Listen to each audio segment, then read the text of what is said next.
Masarap magluto sa kahoy kasi mabilis.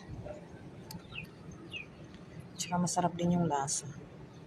Kahit sa sinaing, masarap yung sinaing pag sa kahoy ka magsaing.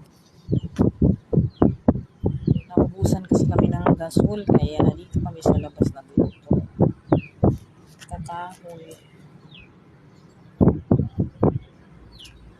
Ginusang hipon para sa tanghalian. Napakasarap yan, guys.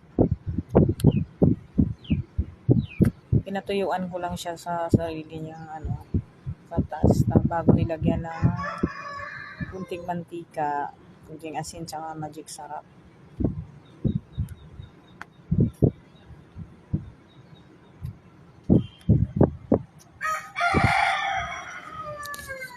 Maingay yung mga manok dito sa amin. Tsaka mga pusa.